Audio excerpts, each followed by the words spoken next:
Hello friends, मैं गौरव और जैसे कि हम सभी मानते आए हैं, we are probably the most advance civilization in the world.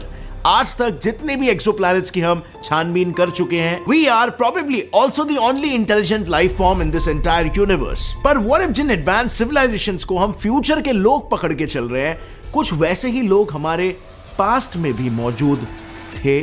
Well, this is called the Silurian hypothesis, जिसे रिसेंटली 2019 में गैविन स्मिथ और एडम फ्रैंक ने प्रपोज किया था in order to make us realize कि हम अपनी एडवांस सिविलाइजेशंस की खोज में कितने इग्नोरेंट और सेल्फ ऑब्सेस्ड हो रहे हैं। हम बेसिकली पहले से ये मान के चलते हैं कि पास्ट के civilizations could have never been so advance and therefore कोई इस पॉसिबिलिटी को जांचना भी नहीं चाहता है कि पुराने एडवांस सिविलाइजेशंस के फॉसिल रिकॉर्ड्स शायद अननोटिसेबल भी हो सकते हैं। I mean, just imagine, कल को हमारी पूरी इंसानी सभ्यता किसी महामारी या नेचुरल कैलामिटी या ऐसी किसी वजह से विलुप्त हो जाती है। क्या लगता है आज से 100-200 मिलियन सालों बाद इसके कितने चांसेस है हमारे बाद जन्म लेने वाले एडवांस सिविलाइजेशंस हमारे एग्जिस्टेंस के बारे में जान भी पाएंगे? या इवन बियॉन्ड दैट, हम एक एडवांस सिविलाइजेशन थे, क्या वो ये मान पाएंगे? आई नो, अब बहुत से लोग ये कहेंगे कि ह्यूमंस इतने बड़े बड़े मैन मेड मेगा स्ट्रक्चर्स बना चुके हैं, हमने complex machines, non biodegradable plastic से दुनिया पर अपनी छाप छोड़ी है, आखिर किसी ना किसी को तो फॉसिल्स के रूप में हमारे एग्जिस्टेंस और एडवांसमेंट के सबूत मिल ही जाएंगे। Well, not as easy as you may think. Let me explain. You see, dinosaurs ने इस पृथ्वी पर 150 मिलियन सालों से भी ज्यादा समय के लिए राज किया था और सभी स्पीशीज को मिला के वो एटलीस्ट ट्रिलियंस की तादाद में पृथ्वी पर घूमा करते थे। पर येट उनके प्रॉपर कंप्लीट फॉसिल्स हमें ऑलमोस्ट ना के बराबर मिले, mainly because earth's tectonic plates are always shifting. इसकी वजह से इजराइल का नीगेव डेजर्ट इकलौता ऐसा large scale expose land surface बचा है जो एटलीस्ट 1.8 मिलियन साल पुराना है। उसके अलावा बाकी के सभी एंशिएंट लैंड सरफेसेस जो भी थे वो आज जमीन की गहराइयों में धंस चुके हैं। अब ऐसे में चलो, अगर लक बाय चांस कोई छोटा मोटा ancient surface further tectonic shifting की वजह से ऊपर राइज भी हो जाता है, फिर भी second reason that pops up is that fossilization is an extremely rare phenomenon। एक कॉमन इंसान को में भी लगेगा फॉसिलाइजेशन या फॉसिल्स तो एकदम कॉमन बात है, कोई भी डेड रिमेन्स फॉसिलाइज हो जाते हैं, लेकिन ऐसा नहीं होता है। आप खुद ही सोचो, आज से महज 66 से 70 मिलियन सालों पहले लेट क्रेटेशियस पीरियड में T rex used to be a dominant species. वो ऑलमोस्ट हर जगह पर फैले थे अक्रॉस द ग्लोब। उनकी तादाद करीबन 2.5 बिलियन के अराउंड थी और उन्होंने अपने एक्सटिंक्शन से पहले एटलीस्ट 1,27,000 जनरेशंस पूरे किए थे। कितने? 1,27,000। पर इतने सक्सेसफुली रूल करने के बाद और इतने थिक बोन्स और टीथ होने के बाद भी और इतने ज्यादा तादाद में होने के बावजूद भी, क्या आप गेस कर सकते हो आज तक हमें उनके कितने फॉसिल्स मिले हैं? Well, 32। I am not even kidding, यानी हर 80 मिलियन टीरेक्स में से एक टीरेक्स का फॉसिलाइजेशन हुआ। अब फॉसिल्स के अलावा जमीन के अंदर के डिफरेंट लेयर्स, एंशिएंट आइस में ट्रैप्ड पानी और हवा और टेक्टोनिक प्लेट्स के मूवमेंट्स को स्टडी करके भी आर्कियोलॉजिस्ट अर्थ की हिस्ट्री को भी स्टडी करते हैं। लेकिन फॉसिल्स आफ्टर ऑल बने होते ऑर्गेनिक चीजों से, विच इज बेसिकली कार्बन और बोन्स जैसे ऑर्गेनिक मटेरियल्स को फॉसिल्स में कन्वर्ट होने के लिए बहुत ही ज्यादा स्पेसिफिक कंडीशंस की जरूरत होती है। और ऐसे में व्हाट आर द चांसेस कि हमें 100 मिलियन ईयर्स पहले के किसी सिविलाइजेशन के फॉसिल्स मिल भी पाएंगे? और इसी चीज को अगर हम एक दूसरे पर्सपेक्टिव से सोचें तो व्हाट आर द चांसेस कि आज से 100 मिलियन साल बाद फ्यूचर आर्कियोलॉजिस्ट को हमारे फॉसिल्स मिल पाएंगे? क्योंकि भले ही हमारी टोटल पॉपुलेशन तो जल्द ही 8 बिलियन टच करने वाली है, लेकिन हमने इस पृथ्वी के सिर्फ 14.6% लैंड को ही अब तक अपने इंफ्रास्ट्रक्चर या एग्रीकल्चरल प्रैक्टिसेस से मॉडिफाई किया है, which is just around 18.5 million square kilometre, just slightly bigger than Russia. और ऊपर से हमारे ऑर्गेनिक मटेरियल्स जैसे दांत और हड्डियां भी इतने थिक नहीं है कि 100-200 मिलियन सालों तक डिग्रेड होने से बच जाए। और रही बात इस पृथ्वी पर हमारे टाइम स्पैन की, तो हमें पृथ्वी पे आके सिर्फ 3 मिलियन साल ही हुए हैं। और टेक्नोलॉजिकल एडवांसमेंट और प्लास्टिक जिसकी हम बात कर रहे हैं, ये सबको आके तो और भी कम टाइम हुआ है, बस सिर्फ 300 साल, 3 सेंचुरीज। यानी to put all this into perspective, आज से 100 से 200 मिलियन सालों बाद पृथ्वी के सभी एडेड सॉइल लेयर्स के बीच हमारे एग्जिस्टेंस का डायरेक्ट एविडेंस बस कुछ ही सेंटीमीटर्स में समाया होगा, which can be almost unnoticeable for the next civilization। यानी कल को अगर सिर्फ फॉसिल रिकॉर्ड्स के बेसिस पर देखा गया तो आज से 100 या 200 मिलियन सालों बाद even we would have never been existed for them। जो भी सिविलाइजेशंस फॉसिल्स ढूंढने निकलेगी, meaning we need something indirect जो हमारे अस्तित्व को फ्यूचर के आर्कियोलॉजिस्ट के सामने प्रूफ कर पाए, कोई इनडायरेक्ट मेथड। लेकिन कैसे?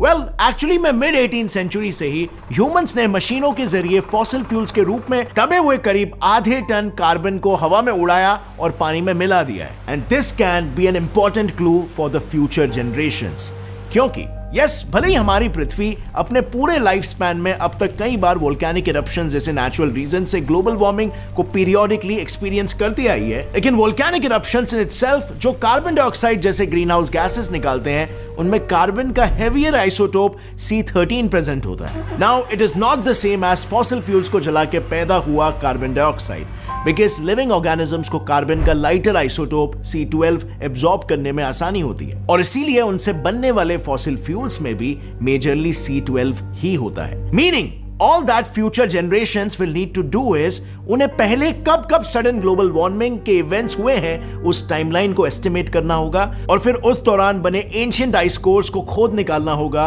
एंड देन उन आइस कोर्स में ट्रैप्ड एयर बबल्स को केमिकली स्टडी करना होगा, एंड दैट्स इट। जवाब बिल्कुल उनके सामने होगा। अगर उन एयर बबल्स में C13 के मुकाबले C12 से बने ग्रीन हाउस गैसेस ज्यादा हुए, तो इसका मतलब साफ होगा उस पर्टिकुलर टाइमलाइन में ग्लोबल वार्मिंग के लिए फॉसिल फ्यूल जिम्मेदार थे, नेचुरल कॉजेस नहीं।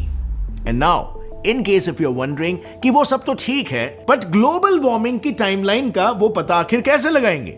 वेल, डोंट वरी, जिस तरीके से हमें मैन मेड ग्लोबल वार्मिंग का एस्टिमेट एंशिएंट हवाएं देती है, उसी तरह हमें उसकी टाइमलाइन का एस्टिमेट एंशिएंट पानी और उसमें तैरने वाले जीव देते हैं, most particularly oysters. Actually just like carbon isotopes, कई बार एंशिएंट हिस्ट्री स्टडी करने में ऑक्सीजन के दो स्टेबल आइसोटोप्स O16 और O18 भी बड़ा रोल प्ले करते हैं, और उनका रिकॉर्ड एंशिएंट ऑयस्टर्स के शेल पर स्ट्राइप्स या स्ट्राइएशंस के रूप में छपा होता है। During heavy rains, rivers soil erosion के चलते बहुत ज्यादा फ्रेश सॉइल सेडिमेंट्स और मिनरल्स ओशंस में डिपॉजिट करती है। नतीजा, ऑयस्टर्स के कैल्शियम कार्बोनेट से भरे शेल्स उन मिनरल्स को एब्जॉर्ब करके फास्टली ग्रो करने लगते हैं, जिससे दो सक्सेसिव ग्रोथ स्ट्राइप्स के बीच ज्यादा स्पेस आ जाती है। अब ऐसे में इसके साथ अगर इन शेल्स के कैल्शियम कार्बोनेट में O18 का कंसंट्रेशन ज्यादा मिला, तो इट मींस कि उस दौरान global warming and therefore extreme weather condition एक कॉमन बात थी, क्योंकि O16 और O18 दोनों ही एटम्स मोर और लेस प्रोपोर्शनली ही एनवायरनमेंट में प्रेजेंट होते हैं। जस्ट ड्यूरिंग ग्लोबल वार्मिंग हल्का O16 ज्यादा रेडिली इवेपोरेट हो जाता है, और मजबूरन ऑयस्टर्स को अपने कैल्शियम कार्बोनेट शेल्स में हेवियर O18 को इनकॉर्पोरेट करना पड़ता है। But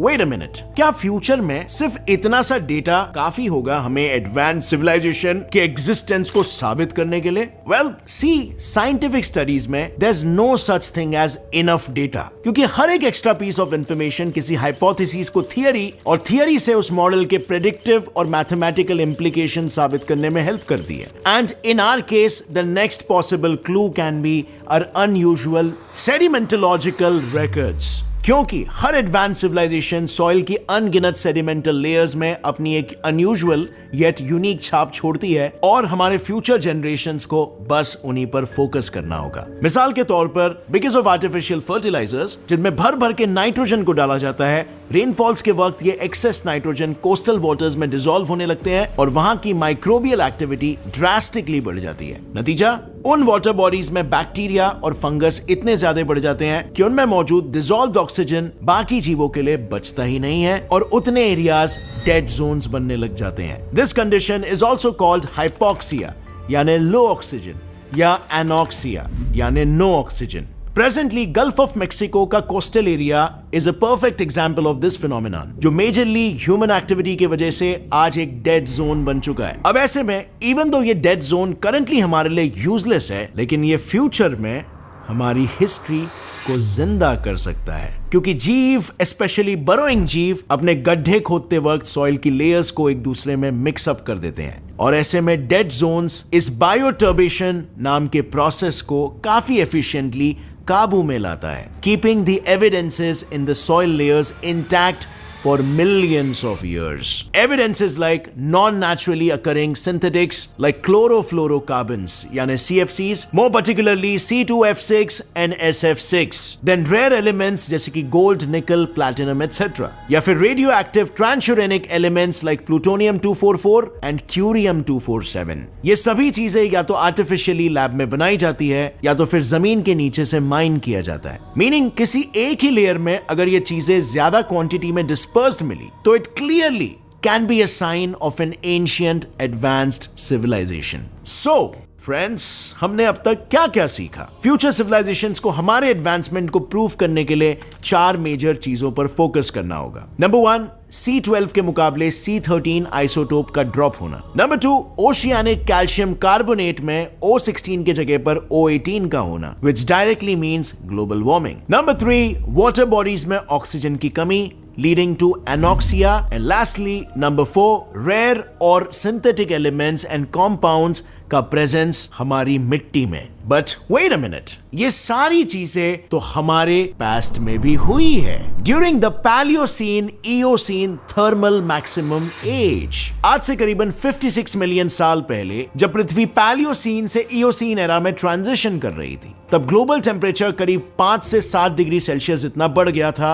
in a matter of just 5000 years. Now कई साइंटिस्ट ये मानते हैं कि उस दौरान अटलांटिक ओशन में स्थित नॉर्थ अटलांटिक इग्नियस प्रोविंस में कुछ वोल्केनिक eruptions हुए थे and they burned the fossil fuels present in the layers above it, जिससे फिर दे से फॉसिल कार्बन यानी C12 एटमॉस्फेयर में बढ़ गया. But then there are still a lot of things that are not adding up. इसी पीरियड में mammals पूरे नॉर्थ अमेरिकन कॉन्टिनेंट पर फैले थे और इस पीरियड के सेडिमेंट्री लेयर्स में मेटल्स का कॉन्सेंट्रेशन भी यूजुअल से ज्यादा पाया गया है. क्या ये सब बस एक इत्तेफाक है या ये किसी एडवांस्ड एंशिएंट सिविलाइजेशन के एग्जिस्टेंस का इनडायरेक्ट सबूत है? अब वेल फ्रेंड्स, इस सिल्यूरियन हाइपोथेसिस को प्रपोज करने वाले एडम फ्रैंक ने खुद द अटलांटिक आर्टिकल में ये क्लियर किया कि ये एक हाइपोथेसिस है जिससे वो भी खुद पूरी तरीके से एग्री नहीं करते हैं.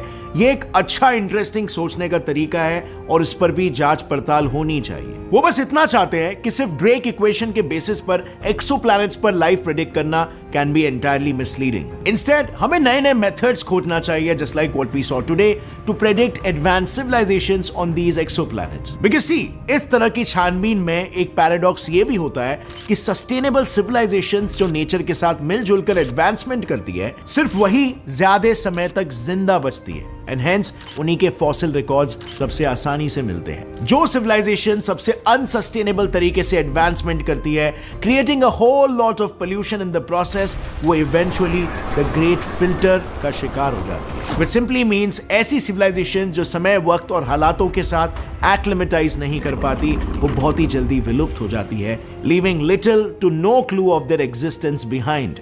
खैर, इस पर आपकी क्या राय है फ्रेंड्स? क्या आपको लगता है सिल्यूरियन हाइपोथेसिस भी एक बहुत ही इफेक्टिव मेथड हो सकता है एडवांस लाइफ फॉर्म को ढूंढने का? अगर हाँ तो नीचे कमेंट्स में लिखना. अगर आप बिलीव नहीं करते हो, आपको लगता है कि हमें बाहर ही ढूंढना चाहिए एक्स्ट्रा टेरेस्ट्रियल लाइफ को, so yes, comment down below. मैं पर्सनली ऐसा ही समझता हूं. आई बिलीव कि इंटेलिजेंट लाइफ के हमसे पहले अर्थ पे होने के चांसेस बहुत ही कम है और हमें शायद बाहर ही ज्यादा ढूंढना चाहिए. बट ये मेरा पर्सनल ओपिनियन है. आप अपनी राय को नीचे शेयर करना और अगर आपको इस वीडियो से कुछ भी नया सीखने मिला, एक लाइक जरूर ठोकना. As always friends, stay curious, keep learning and keep growing. जय हिंद.